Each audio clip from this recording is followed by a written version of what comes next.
రైతు రుణమాఫీపై తెలంగాణ మంత్రి తుమ్మల నాగేశ్వరరావు కీలక ప్రకటన చేశారు. ఒకే కుటుంబంలో 4 రైతులున్నా రుణమాఫీకి అవకాశాలున్నాయన్నారు. ఒక్కొక్కరు 50,000 చొప్పున తీసుకుంటే ఒకే కుటుంబంలో 4 సభ్యులు 2 లక్షల రుణమాఫీకి అర్హులవుతారని తెలిపారు. ఇక రుణమాఫీ కోసం రేషన్ కార్డు ప్రామాణికంగా తీసుకున్నామని, పాస్బుక్ ఆధారంగా రుణాలు మాఫీ చేస్తామని చెప్పారు. ఈ నెల 18న గురువారం రైతుల అకౌంట్లోకి ₹1,00,000 రుణమాఫీ నిధులు జమ అవుతాయన్నారు. అన్ని మండలాల్లో రైతు వేదికల్లో రైతులతో సీఎం సెక్రటేరియట్ నుండి వీడియో కాన్ఫరెన్స్ ద్వారా మాట్లాడతారని చెప్పారు.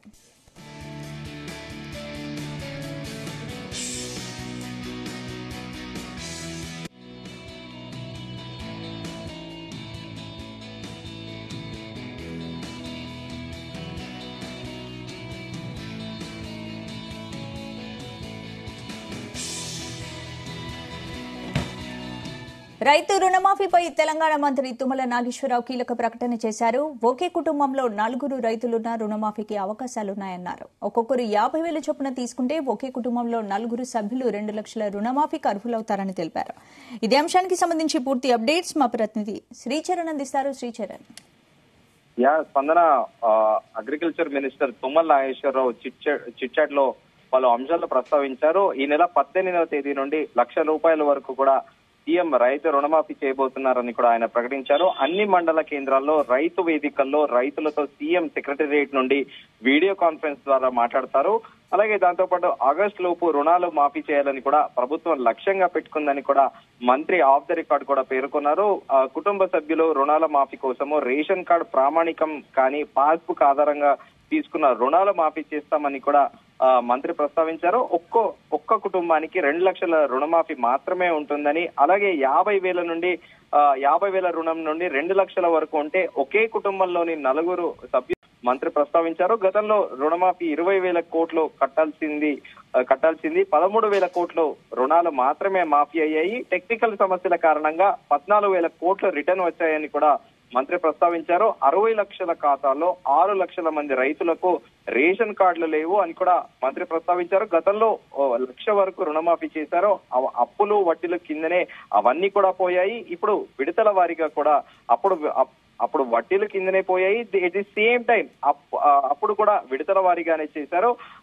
అధికారం శాశ్వతం కాదు అనేది కూడా మరోసారి నిరూపితమైంది. వాళ్ళు చేయనిది మేము చేస్తున్నామంటూ కూడా మంత్రి ప్రకటించడం గమనార్హం. అయితే వైట్ కార్డు కేవలం కుటుంబ నిర్ధారణ కోసం మాత్రమే అని కూడా మంత్రి క్లియర్ గా కూడా మెన్షన్ చేశారు. 30 లక్షల మంది రైతులు 31,000 కోట్ల అవసరం అంటూ కూడా మంత్రి ప్రస్తావించారు. 11,50,000 మంది రైతులు 1,00,000 వరకు రుణాలు తీసుకున్నారని కూడా మంత్రి పేర్కొన్నారు. ఇన్కమ్ ట్యాక్స్ కట్టి రిటర్న్ తీసుకున్న వాళ్ళు కూడా అర్హులే అని చెప్పేసి కూడా ఇప్పుడు సర్వత్రా చర్చనీయాంశంగా మారింది. ఎందుకంటే ట్యాక్స్ కట్టిన వాళ్ళు కూడా ఈ రుణమాఫీకి అర్హులే అన్నట్టు కూడా మంత్రి ప్రకటించడం కూడా ఇప్పుడు ఆసక్తికర కామెంట్స్ అనే చెప్పుకోవాలి. ఇవి రుణమాఫీ చేయకుండా తప్పించుకున్న వాళ్ళు ఇప్పుడు మమ్మల్ని విమర్శిస్తున్నారంటూ కూడా పరోక్షంగా కూడా బీఆర్ఎస్ ను ఉద్దేశిస్తూ కూడా మంత్రి వ్యాఖ్యలు చేశారు.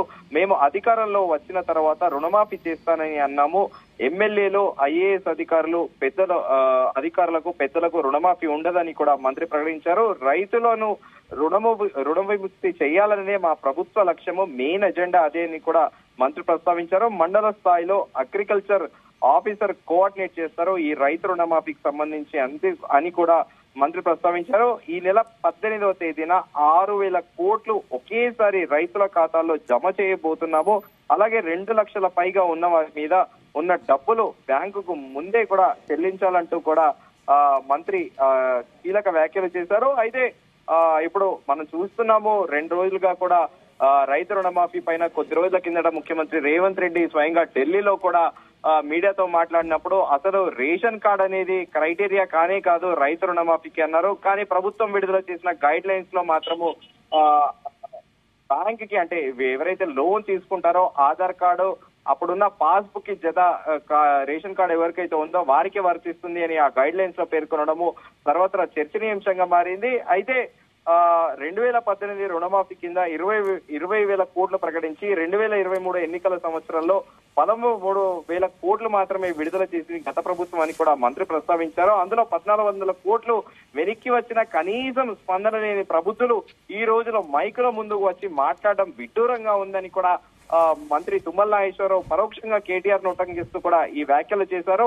రుణమాఫీ పథకంలో రేషన్ కార్డు కేవలం కుటుంబాన్ని నిర్ణయించడానికి ప్రామాణికం మాత్రమే అని, తమ ప్రభుత్వం దగ్గర అందరి వివరాలు ఉన్నాయని, కుటుంబ నిర్ధారణ రాగానే రుణమాఫీ మిగతా వారికి కూడా వర్తింప చేస్తామని కూడా మంత్రి పేర్కొన్నారు. స్పందన.